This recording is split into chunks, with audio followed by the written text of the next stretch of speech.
this. And it is day 4. So today is kind of where we kind of wrap the roadmap together for transitions. So just to recap, before we get started, on Monday, we really talked about getting clear on intention. And then if we start when recency hits or there's a transition, whether it's personal or professional or whatever happens, it's easy to get thrown off your game. But the big thing to do is to recognize that if you go back to intention, no matter what happens, and ask myself, what's my intention here? And what do I really want to create? And when it comes to your careers, you're creating an impact and leaving a legacy, whether you know it or not. When it comes to our family life, we do the same thing.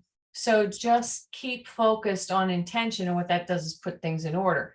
On Tuesday, we talked a lot about the law of investment and using an investment mindset. So looking at everything through the lens of future return. And that's everything from how you, your conceptions around money, your stories around money, your stories around sales, your stories around success, all that kind of stuff, looking at it through an investment and asking yourself a question when you're about to make a decision. Is this an investment for my future return? And if it's an investment for a future return, you're in alignment with the laws of the universe because you're going for more life and adding to your life as opposed to a one-time transaction. Yesterday, on Wednesday, we talked about the 3-step process to get yourself reset if you're having an outcome that you don't like. And the great thing is that we all have this capability called free will, and we can change our outcomes if we stop to recognize that, we get to change them. We have the ability because we have a free will, and we can direct our thoughts to change that. So yesterday we talked about the fact that our mind is set. Everyone's mind is set. That's what mindset, think of it as like a thermometer. And if the outcome, the mindset that you have is driving all your behavior, everything that's emotionally charged in your subconscious mind is driving 95% of your behavior. And what we want to do is start taking over, taking responsibility, full radical responsibility for what we're going to put into our subconscious mind with our thinking. But that mindset is creating behavior, and the behavior creates outcome. So if you don't like the outcome, you've got to work backward to cause. And the behaviors are coming from where the mind is set. So you go back straight to the mindset. And the mindsets are everything from your beliefs and your stories that you tell yourself about the topic at hand. And so you have to look and evaluate where that mind is set and ask yourself, are these beliefs and these thoughts and these stories really empowering my amazing future, right? Because you're trying to grow and move forward in this journey. And if they're not, you want to look at what would I need to believe so that I can go where I want to go. And when you do that, you can see the belief that you have to deal with. But that's the first step, is like identifying it. The second step is, how are you going to get it into your subconscious mind? So in the homework yesterday, we talked about writing out that new belief and getting it on voice loop, for example, because there's only 2 ways to change a belief or condition that you have in your head. And one is through a major emotional impact like 9/11 or something like that, that kind of like totally changes people and the way they show up, or constant spaced repetition over time. And, when you have support to do that in your environment, to do that, that can help you, which is why we talked about some of the coaching options that you can have. But at minimum, what you want to start doing is at least get that on your app on voice loop, your new belief, and start saying it to yourself, on a regular basis, so that you can start to shift the energy of that belief and get a different outcome. So today, what we're going to do, since we're talking about transitions all week, is we're going to kind of close the loop and leave you with a blueprint on, especially if it was in your career and you're making a transition or you're thinking about a transition, how can you use your emotional guidance system to guide you to where you want to go, to your North Star? So I'm going to share my screen and we will get this party started. Okay.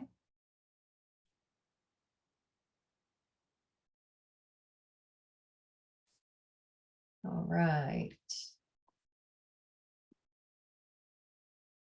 Day 4.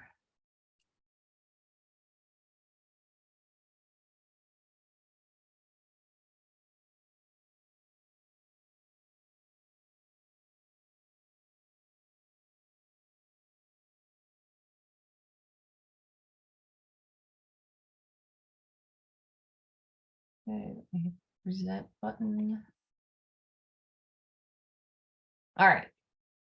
Can you see that? We are in day 4. Okay, so what in the world is an emotional guidance system? And I'm going to be talking about 2 things today, EQ and EA. And you may be asking, well, what the heck is this about? Why do I need them and how do I get them? So I'm going to unwrap this for you. Your emotional guidance system is the feelings that you have and the emotions that you have that can be used to guide you. But yesterday we talked about the fact that you don't want the emotions to control you. You want them to guide you. You want to use them as feedback. And so today we're going to talk about how to do that. And there's 2 components of your emotional intelligence. This is really important, especially if you're in the sales field, because the more that you understand and develop your emotional intelligence and your emotional agility skills, the more effective you're going to become in the workplace. So what is emotional intelligence? Well, if you look at emotional intelligence, there's 5 components, and this is really describing how well are we aware of our emotions and how well are we aware of the people we deal with in our interpersonal relationships and their emotions, so that we can have empathy and treat those relationships in a way that's going to serve all for the harmonious good of all concerned. And there's 5 components to emotional intelligence. The first one is your self-awareness. So are you even self-aware of your emotions, or whether the emotions are controlling you, or you're driving and controlling your emotions? There's a component of emotional intelligence which has to do with your motivations. These are social skills. I don't know if you've ever gone to a party and some people may be fumbling around. Maybe they don't have a lot of social skills. That's all built in from emotional intelligence and really knowing how to deal with your emotions. Empathy is huge. Empathy is one of the things that really, when people show up with empathy for another, it's really giving that person a lot of support, and it's different from sympathy. So we'll talk about those distinctions. And then the last one is just self-regulating. So how do you know how to, and that kind of moves you into emotional agility. So if we look at those components, what's self-awareness? Lao Tzu says, mastering you, getting mastery over yourself is your true power. And it's totally true, because when you have mastered yourself and you really understand yourself and can operate from a calm confidence, and you understand the power within, you're in a really excellent place, and people can feel that when you show up. So the self-awareness piece is really starting to understand just how divine you are and what you're capable of, and you start studying yourself as opposed to other things outside of you. Second component for your emotional intelligence is how do you motivate yourself? So this can be external motivation you can get from the outside, but when things like a transition are going on, how do you intrinsically get yourself motivated? And that's why you really need to have a desire and a goal. And recognize that. And that's part of your emotional intelligence, just recognizing, hey, we talked about why do we get stuck? There's only 2 reasons we get stuck. Our attitude gets inverted, and our energy towards something is not moving in a positive direction, Or the second thing is we don't have a goal. We don't know where to go next. So, learning how to get yourself turned around, and motivated internally as well as externally, is a part of that. The third component is really how well you interact with other people. And this chart that came out, I guess this was in the 2013, one of the surveys, it really was talking about how in our economy or in our organizations today, how much social skills, how important social skills are to have at work, because we're not just doing routine tasks that we may have done, decades ago. We're involved in a lot of tasks that require social skills and interactions with different departments, because we've evolved from doing mundane tasks at work to really using our intellect and that kind of thing. And if there's non-routine tasks, it requires you showing up with your critical thinking skills as well as your social skills for harmony. So that's a part of your emotional intelligence. And then empathy is really, there's a great link, and you will have a video tonight in the homework to look at that Brene Brown had on empathy. And I love the way she describes it. But she said, there's a distinct difference between empathy and sympathy. Empathy is really when you're sitting down with someone and you may not even understand what's going on, but you acknowledge them for sharing with you their vulnerability, and they really feel that the distinction between empathy and sympathy is when you're empathetic, you really connect with the person. When you're sympathetic, you're like you're sending sympathy over there, but you're not connected or associating with that other person. And so that can be cold and make people feel kind of isolated on an island. Does that make sense? Mm-hmm. And then the last part of it's self-regulation. So from self-regulation, it's like, okay, how can I respond instead of react? So, it's when you have that pause between, when something happens, you can breathe or do whatever you want to do to self-regulate and really decide your best move. And, okay, do I want to wait because I can feel anger coming up in me? Do I want to express myself? How can I use I language? Do I want to apologize? I just messed up, do I want to ignore it? You're thinking about all the things, is this worth, is this one of the battles that I want to go into or not? Things like that. So the ability to self-regulate and not just immediately like blow with some sort of a conditioned reaction. Reaction to me is like when people say, well, somebody pushed my buttons, or he or she really got triggered on that one. And usually that has to do with something on your value system that can cause you to go off. But as you start to study yourself more and more, you can be able to pause and look at things from an objective lens, and then subjectively decide how you're going to respond. So what are the tips? How do people start learning about their EQ and improving it? One of the big things is mindfulness. So whether you do Reiki or you do meditation or you go for a walk in nature, whatever you can do to quiet your analytical mind and kind of just get totally present in the now is beneficial. The more that you try to connect with people versus being off on an island and really starting to look and observe other people's behaviors, not just your own, that draws you into connection. And connection is always going to help us build harmony and community with one another and build better relationships.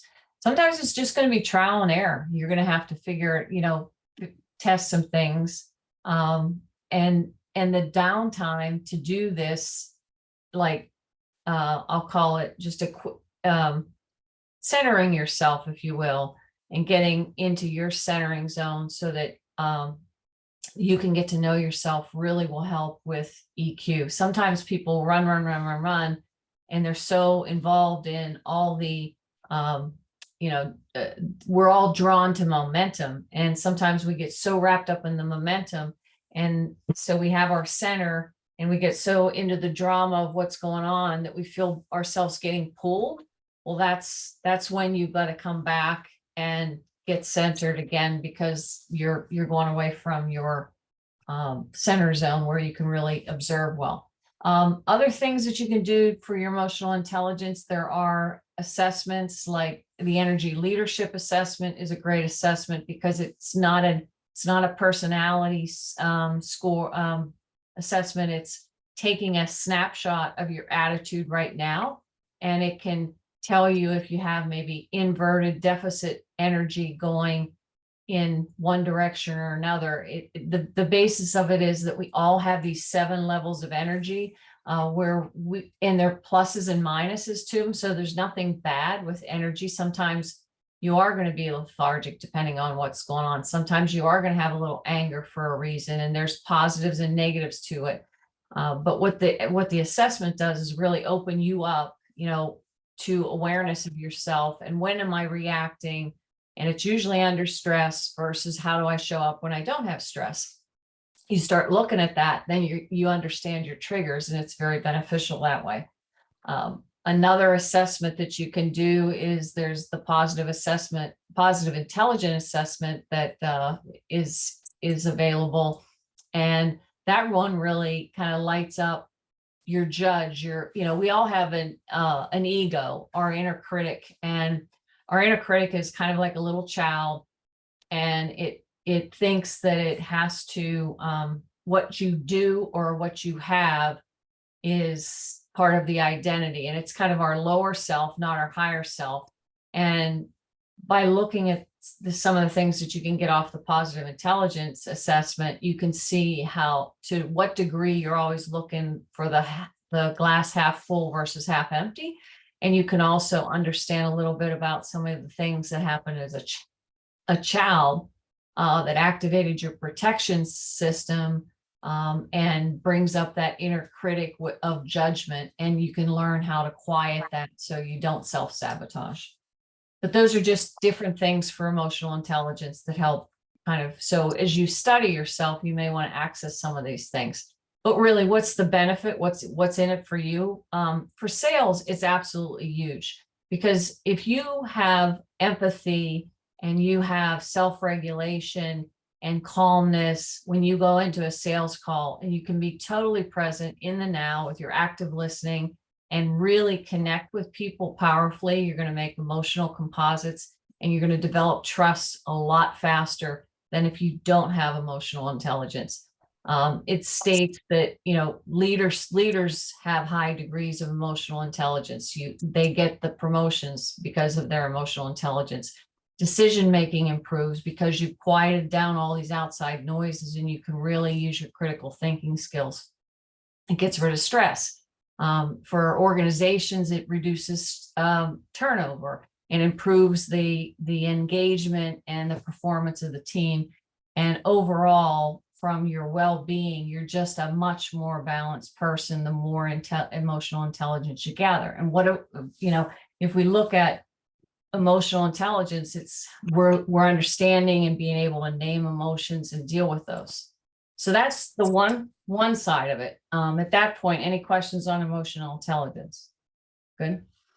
Okay, so what's emotional agility? That one you might not have heard of as much.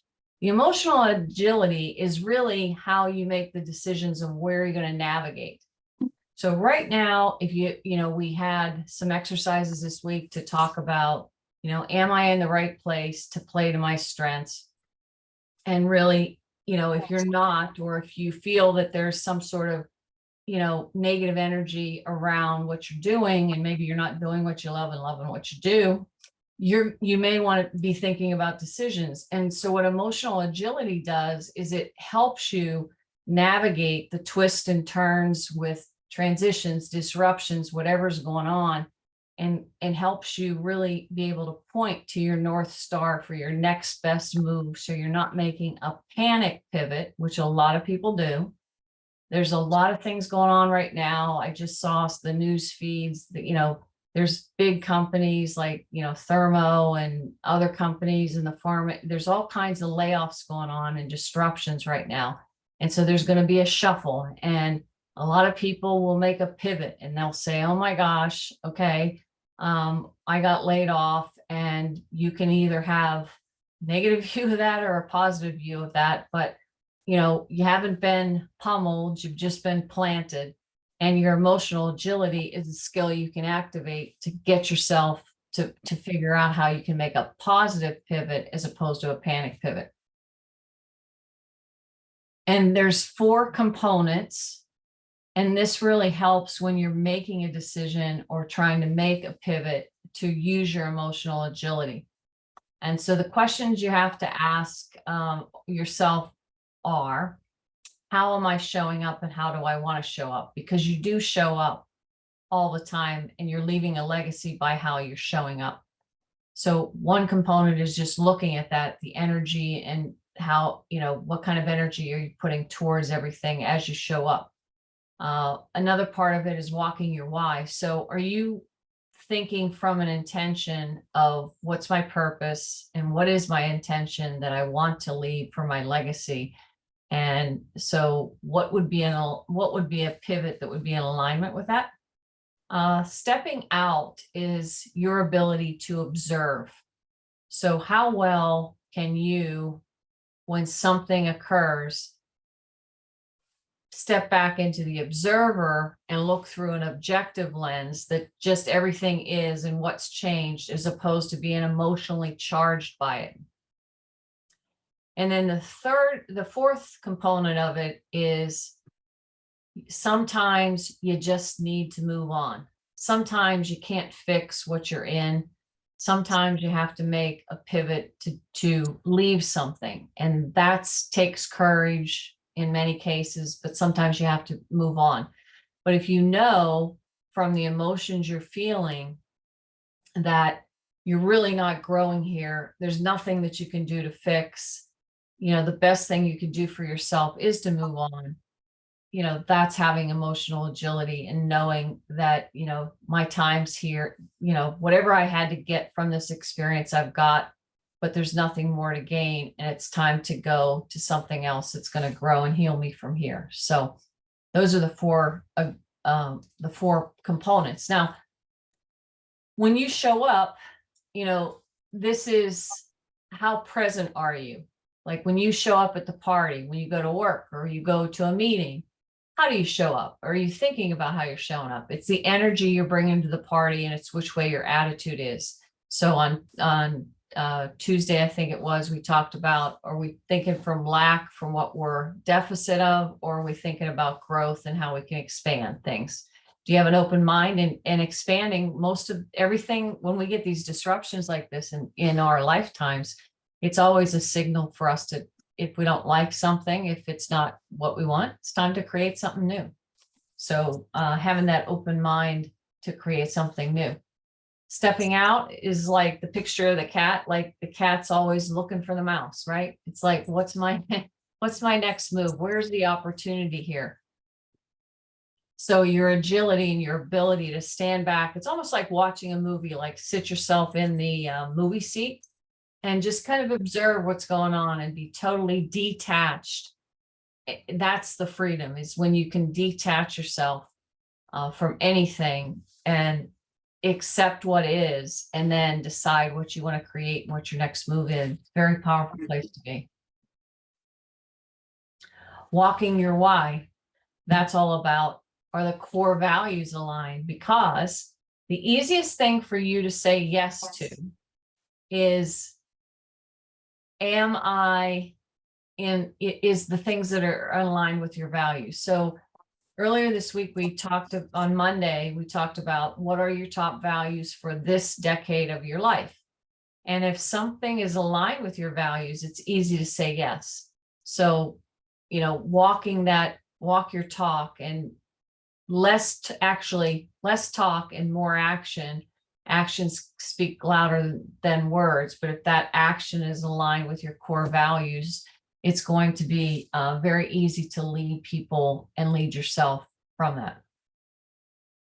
And the last one is, it's a journey, and sometimes it's time to say goodbye. So do you know when those times are to say goodbye? And it's okay to say goodbye. So what's some tips to start developing your emotional agility? Look at yourself and recognize patterns. So, a lot of times when we react, especially when we react to emotions, if you think about what is an emotion? Emotion is something that happens after an experience. So we have emotions from either our imagination that hears something and may go off. Imagination can be good imagination of a dream or something you really truly desire. It could be very positive, or it could be, oh my gosh, the sky's falling and we're all going to die, right? We've both had, everybody's had emotions go both ways. That creates those experiences in the imagination, create emotions, and our past experiences create emotions. What we have to recognize for our emotional agility is we're not our past, and that we have the ability through our free will to determine what we're going to focus our imagination on. And when we do that, first of all, self-observation is the key, and recognizing your patterns of maybe when you do react. And then when you start seeing them, when you bring that out of the unconscious into the conscious, you can start making different choices just by knowing that you have a choice. Labeling your emotions is really, really important. There's studies done that most human beings only have like maybe 4 words to describe emotions. The basics like good and bad. But there's a wheel that I'll send you with the assignment for tonight. I think there's like 52 different names for emotions. The more you can label, like with distinction, those feelings that you have, the more you're going to understand yourself and kind of where that's coming from. And then you're going to be able to use emotions instead of reacting to them. You'll use them as feedback. Because the truth is, you and I and every single human being on the planet, we are our awareness. We're not our thoughts. We're not our beliefs. We're not our emotions. Those are all things we have access to, but we are our awareness. So if you can clearly start labeling those feelings, which are just you sensing a vibration, if you're excited, your vibrations are high. If you're feeling kind of pulled down, your vibrations are low. Start labeling them of what those feelings are is very, very helpful for your emotional agility, because then you can say, oh, okay, I've had this feeling before. Maybe I need to shift, or okay, I've got to change that thought, cancel that thought, or get a different thought because I'm going down a rabbit hole here and I don't want to do that anymore. Accepting the thoughts and emotions that come in, almost like, they're coming across the movie theater. That's interesting. Well, that didn't really feel that good. I wonder, what is it that doesn't feel good? And then how can I address that so I don't have to feel that way? So sometimes that's a self-expression thing that you've got to say for yourself to someone else. And then lastly is acting on your values. So again, you go back to the core values. The first day we said, what decade are you in your life? What's this chapter? And what's the most important thing from an intention standpoint that you want to do in this decade? It could be even basic things like maybe in your 20s and your 30s, you want to go mountain climbing. But if you're in the 70s chapter, you probably can't do that. So you want to set some goals, that are appropriate for this decade. And every decade be getting clear on, even when you go to work, like what's the work environment and what are the things that I need for my life work balance in this decade, and what do I value the most? And that's what you want to use as your compass to navigate you to your next move. Make sense? All right. What's the rewards? If you start to really developing this agility message, I apologize. Muscles, your awareness goes up because you are your awareness. So you're expanding you because your awareness goes up. You start treating those emotions, you accept them, you take them as data, and then you can act on them appropriately to make the shifts to navigate where your next move is going to be. And you're not allowing the emotions to control you anymore. And that's so freeing. I mean, it's so freeing that you could have something going on, and you ever see the people that you'll watch and you're like, how do they become so cool as a cucumber? It's their emotional agility, because they're just not going to get rattled by drama on the outside. There's nothing you can do. They don't. And the other thing they learn to do, and this is a skill you want to think about, is you don't want to get overly excited and then you're going to get overly, bummed out if something doesn't happen. I mean, celebrate your successes, but you start operating on more of this even keel. You don't have these big swings, highs and lows. And you really get to use that support for your guidance system. So just summing it up for the emotional intelligence, 2 components. The emotional intelligence is when you can really feel and understand your emotions and see them and recognize them in others. And then your agility skills are how you manage those emotions when they come in and start using them on purpose to navigate your next move.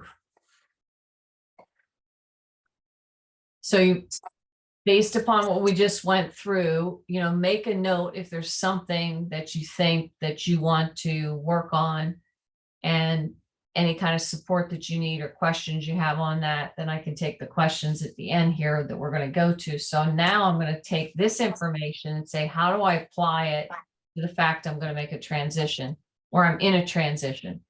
And again, we talked about transition on Monday. You could be just at the, something could have just ended for you. That's one state of transition.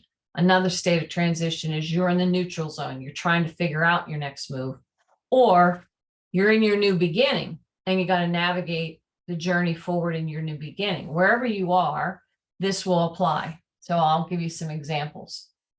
So going back to our calling, the best source of navigation is really getting clear on your strengths, your passions, your what the world needs, what you can be paid for, and how you can get to be doing something that you love, because we talked about psychic income, because you work is made for your satisfaction, and enjoying what you're doing so you can love what you do and do what you love. And the whole concept that mindset, controlling your mindset is how do you start driving your emotions with intention and taking all that energy and really channeling it for your good, as opposed to letting something on the outside come in and try to drive you. So we want to take back our power of our guidance system. The first thing we got to say is we kind of need to know where we're going. And what you have to ask yourself, if you're looking for some new organization to go to, you think you've got to one of the emotional and agility thing is it's time to go. Stacey, you can relate to this because you and I talked about, like, when you went through your transition, you just kind of knew it was time to go.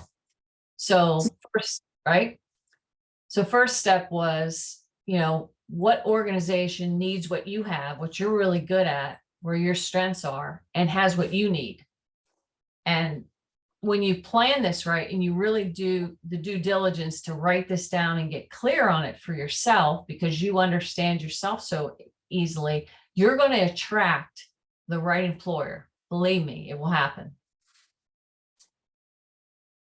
One of the mindsets that you want to do when you go into this is you've got to say, this is going to be a two-way street.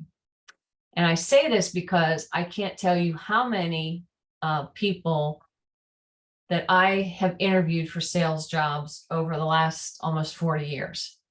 And how many of them think, they come in and they don't ask questions for themselves. I don't know where this comes from. I don't know where that thought process comes from, but I just want to make it clear that unlike other things, when you're going to sell yourself and you're going to make a decision for your life, you have just as much in the game to be asking about as the employer that you're talking to.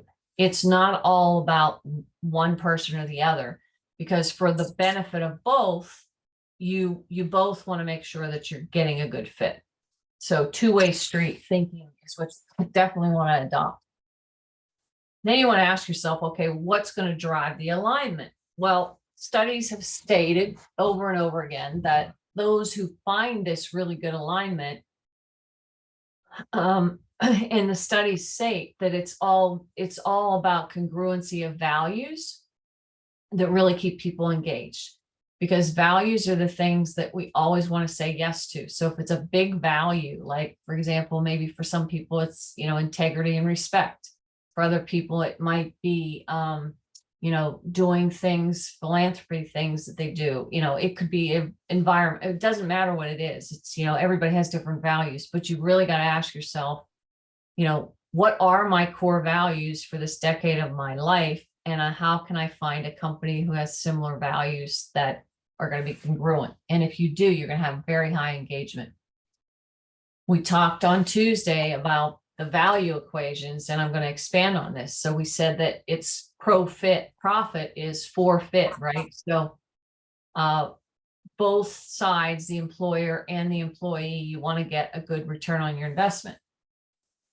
And the value equation for your employer is their ROI is high if they can find someone who they can get great results, more than even what they bargained for, versus the total cost of what they're paying you to do.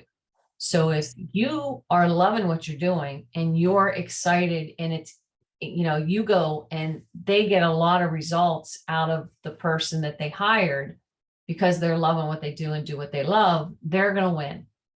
You, on the other hand, also win because your ROI is how much you earn in income divided by how much effort it's going to take.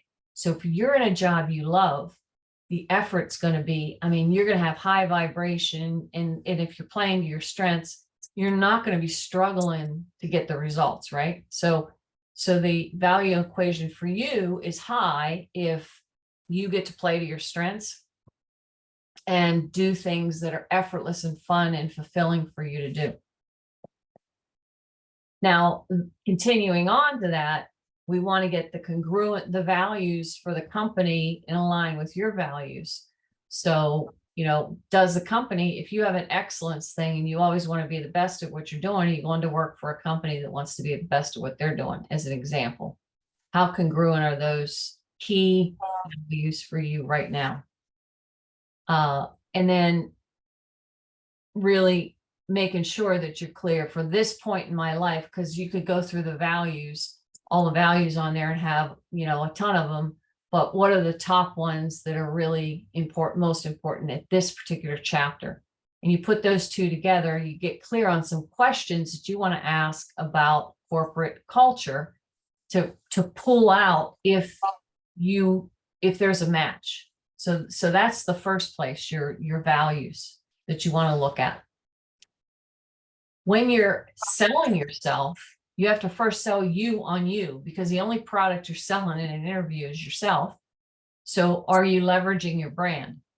And whether you're transitioning, even if you're starting your new position or leaving your old, how can you leverage your brand? Well, the first thing, just like on a sales call, what are the two things, reasons people buy? Trust and value, right? So what breeds trust?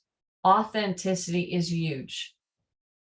When you go into an interview, the more authentic you are, just being yourself and being upfront and as honest as you can be and as authentic and as you can be, that's going to be well respected versus putting on some sort of a facade. I've seen it, people come in and I'll say, well, tell me about what happened here, because it looked like you made 3 changes in the last year. We're trying to find the right fit here because, we want people to stay. We want longevity. And some people will be honest and tell me exactly what happened. And other people put together a story or something about the company or whatever. And you can tell you're getting a half truth, not because of what they're saying, but because of the vibration you're picking up. So people pick up your vibration, the incongruency in your vibration, whether you know it or not, and it causes them to hesitate, just like on a sales call. So the more authentic and congruent you can get with what's in your head and your heart and be truly authentically present is beneficial. Even if you're starting a new position, hey, I don't know everything right now, I need some help. That's going to be welcome big time because you're just being authentic. Your visibility is important. The consistency of how you show up is important. And then are you able as you're communicating with your new employer, your potential new employer, or even your existing employer, if you're trying to make a change with where you are, on your unique value proposition. So leveraging the 7 elements of your brand and really understanding what your unique value proposition is huge. And then the story is the story. So when you tell a story, what's story do? That's going back to the trust again, because stories connect us. So think of some stories that you want to use to get a point across, because you're really going to connect and people will remember the stories. Even if it's something that you want that person to understand that you need in your new job, sometimes telling a story, it really registers. I don't know why, but that's just how it works. Stories connect people. So, getting your story clear, and so that you can leverage your brand and your unique, super sauce.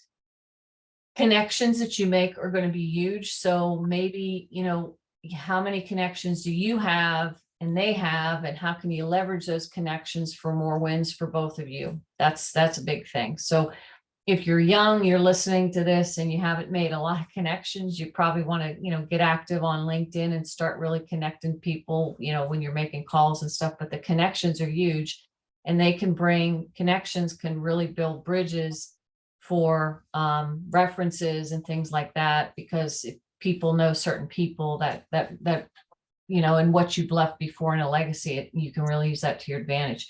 And the last one's your expertise. You've got to know what you're really good at, play to your strengths, and manage your weaknesses. And that's another thing about kind of connecting it with your company internally. There's going to be the more you mastermind with all the people there, so that you can manage and share strengths, and like we talked about earlier in the week, really give. It's going to be a win-win for everyone around. So leveraging your brand in the process is always something you want to go back to. We talked about environment yesterday. So is this the culture and the environment where I can grow and heal? That's probably one of the most important questions, because we talked yesterday about how we absorb everybody's energy, whoever we're hanging around with. And so am I going to learn something? Am I going to get the energy I need to thrive? If I'm a plant, am I going to get my light, that I need? And everybody has their own secret sauce of what that is, but knowing it's important. All right. 5 fatal mistakes to avoid that I've seen, I don't know how many countless times on interviews. The first big one, just like on a sales call, is making assumptions. I mean, assumptions about who, the biggest one that I found that has knocked people off many times, or they didn't get a position, is one of them was assuming that, I have to talk to HR, but they don't make the decision, the manager makes it, so it doesn't matter how I talk to that other person. I mean, that's just, I could write a book about some of these things, but just making assumptions anywhere about what they want or what they're looking for, coming in and starting to give a presentation and, telling them all these things, and you never did any questioning to find out what do they want to accomplish, fix, or avoid, and what's the most important aspect, that of this position. Why is it critical? Is it time relevant? If you didn't ask any questions and you just start spitting, and throwing, that's just a bad place to be, because they're going to hire you for sales, for goodness sakes. And so if you don't have good questions and you're making assumptions, you really make what they say, and some ass out of yourself, and lose from that one. That's a big one. Second one is not being prepared. I can't tell you how irritating it can be if you're interviewing and you have like 4 or 5 interviews in a day, you're trying to bring people in, how irritating it is to have to tell them what your company does. I mean, and you'd be surprised. I mean, this is just not the young people that are coming in out of college interviewing. These are people that have been at it for years. And, what goes through my brain when that happens is, obviously they're just looking for any job and they haven't given any thought to whether this is a fit. They've done no homework. This is probably what they're going to do on the job too, and this is not going to be a good alignment or fit. The failure to come up with opinions on when you're talking to someone. So if you have questions about environment and culture and values, and you've done your homework and you've really looked at what the product is, it fits with what you're doing, that's all great. But if you fail to figure out the opinion questions to ask to solicit people's motives and their just their opinion of whether they're going to do something or not, what's most important. If you fail to do that, you lose your leverage, because the opinions that you gather from different people in the interviewing process really can be leveraged for you to close the sale on the back end. But if you didn't get a sense of their urgency or whatever, you're not going to be in a position to really direct the sale, if you will, as opposed to otherwise. So asking consequences. What's like, my son used it when he got his position, and it was how he closed the deal.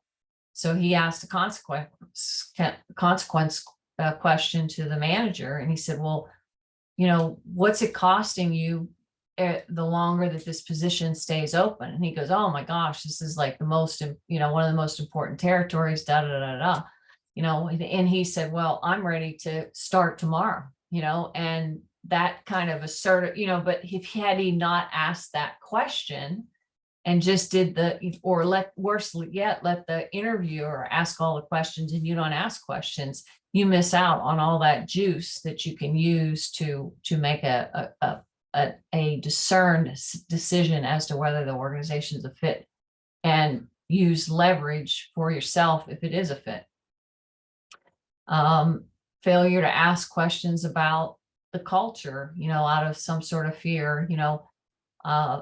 How many times have people told me, they took a position, they thought it was going to be X and it turned out to be Y, or and 2 of the big questions I can tell you from managers over the years that people always tell me is that what matters is, for a salesperson, is the manager they work for, and then the IC plan. Like, those are 2 of the big things. And if those are not in aligned, and you haven't really screened, who is this person that I'm going to have to report to? Because you're going to have to report to them. That's going to make or break it. And then the last one, that's just like the kiss of death. If you're in sales, if you don't ask for commitment at the end of the interview, it doesn't say a lot about your how assertive you're going to be, or how much you want the position, if you really do want it. Now, if you don't want to ask about it because you decide that you're not interested, that's a different thing. But it would also be good for you to be honest with the person and say, after our talk here, I don't really think that this is the right fit, but maybe I can help you find somebody who would be. That would be huge. And that would make an impact on, for you in some future, because they're going to remember that, because most people wouldn't do that. So, okay, so you go through this and you really have to get good at selling yourself. But at the end, this goes back to the emotional intelligence and the guidance system. You've got to ask yourself and listen to your intuition and say, based on that interview, where am I vibrating? And am I really excited, or do I have this little twitch of concern coming out somewhere? Your spidey senses, because that intuition, you can pick up a lot, if you're really tuned into it. So that's a good practice to do. And the reflection questions that I always recommend that people ask are, number one, do I believe that this company is really looking for someone to grow with the company and grow into things at the company and expand? Or are they just looking to put a warm body in that position? And you could pick that up on an interview if you're thinking about it. You really can. The second question is, and you've got to ask yourself, if they're just looking for a body, is that really what I want? A temporary fix? But if you're really wanting to grow and not have to, hop around 3 times to find the right place, that's a red flag. If the second question is, do I believe that this company is in it for the long haul, or are they in it for the short haul? There's nothing wrong with taking a position for either one. But I will tell you from experience is, if you go into something that's not for the long haul, you need to have thought through, what are you going to do, if something happens? Because I've been in companies where, they go out of business. I've been in companies where they've let people go and move people around. They change every 6 months. There's all kinds of issues. So if you're going into that with intention, you have to be cognizant of it. And if you're going into a company where you really have ferreted out that they're in it for the long haul, you want to be able to see those growth patterns and where you can advance so that you're continually grow and expand. So think about the company's future and what you know about that, and take that into the consideration of your discernment of whether it's a good fit.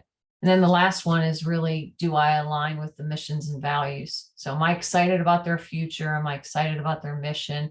Am I going to get meaning from my work? And those questions can really help you with your emotional guidance system, guide you to know whether you're in the right place or not. Now, there's questions the employer is going to ask after you leave. So being aware of those questions can also be beneficial. So as an employer, a lot of times, I've sat in many roundtables, the question is, how will this person evolve in our organization? Do they seem like they're a right fit? So did I pick up anything in the process, in the interview exchange about, where they want to grow, etc. And will they grow with the company as the company shifts? Because, a lot of times employers know kind of where they're going. They might be still thinking about what they're going to need, not only in immediate, but the future. So one of the questions you probably should be asking is, where do you see the company in 5 years? And just make sure you know that. Another question that a lot of times that employers will ask is, well, maybe they're not suited for this job, but boy, based upon what they told me, I think they'd be great in something else. So that's sometimes what can happen. I know my very first job, the first job I interviewed for, I didn't get, and then I got called back for a different position in a different territory. So it happens all the time. So don't think a no is a no necessarily. Sometimes, and then the last one is, the people that have to work with this person, will they gel? So if you haven't thought about or asked for, can I talk to somebody else that I would be working closely with? What colleagues will I interact with on a daily basis? Believe me, the employer is thinking, okay, this person doesn't sound like they like marketing or they like HR, but we do all these calls, this isn't going to work, that kind of thing. So just something to be aware of. And for your environment, studies state, is that, people want autonomy. You've got to ask yourself, am I going to get the autonomy I need? I don't want to be micromanaged. Am I going to have meaningful work? Can I develop some mastery here? So that's a benefit for you, because when you go to work, you're, working for mastery is what's going to grow and expand you. Questions, basic things like, don't forget to ask questions about the total compensation potential, not just the IC and the salary. Remember, we talked about bonuses, we talked about raises. So, thinking about that all the way through. And then, do they invest in your personal development? Maybe they pay for certain classes. Maybe they'll pay to get you an MBA, or maybe who knows what. But if you don't ask about it, you're not going to know. And, like, employees are a company's most precious assets, I believe. And the more the companies invest in their employees, invest in their future, and invest in their development, they're taking care of their assets. And that's a good sign as to whether it's going to be an environment you want to be part of or not. Last one is just double checking again, is this going to be in line with my calling and my purpose? And you think about, what are the components of that? It's like, what do you love? What do you get passionate about? What are your values? And what are the things that interest you the most? And can I go into this organization, grow? Can I really give a lot? And can I have the experiences and generate experiences from it that I want for this decade of my life? So that's kind of a wrap up of how you can use your emotional guidance system to really guide you. And I hope for those of you listening online that are thinking about transitions, you've got some really good information on how to use your emotional guidance system to guide you to your next pivot. And so you're not in a panic pivot, and you can be in a positive pivot to put yourself in that place. If any of you are thinking like, wow, this has been great, but I really need some more help, or to dive deep in it, I invite you to look again tonight at the options. You can call me for a one-on-one. I have a group coaching program where you're in a membership with a bunch of champions for a 12-month period, and you're going to be, in a mastermind group and have access to accountability with me twice a month, and all kinds of other benefits there. And really, the people that step up into that, like I said yesterday, when you invest in yourself in some way or form, and again, you get to decide what that is, but spending 12 months, in a mentorship and a membership like that, where you're going to be working on all, really deep understanding of yourself from a mindset, but also from a sales and skill set, in taking your game to the next level of mastery, to really becoming really, really great at your craft, will provide a lot of things, because you're going to be calm, you're going to be confident, you're going to be able to achieve things that you never thought before financially, and you're going to learn how to really powerfully connect with other people in a way that's going to serve you and bring joy and fulfillment into your career. So with that, I'm going to wrap it up for today. Any questions? We're good? Okay. All right. We will see you tomorrow. Is the bonus day. And tomorrow we're going to talk about tying it all together in terms of the things that, as you really start to study yourself, how you can tie in your identity, your standard, and your mindset, to really, in mindset encompassing your attitude, your belief systems, and all that stuff, to really take yourself to mastery. And we'll talk about the steps going to mastery, and you can kind of figure out where you are on that journey of the steps to mastery. I wrote about it in my book, the different kinds of awarenesses you can go. And I think it'll really give you some really good insights about some of the next steps and things you might want to work on. So with that, I will see you tomorrow. Thanks. Bye. Thank you.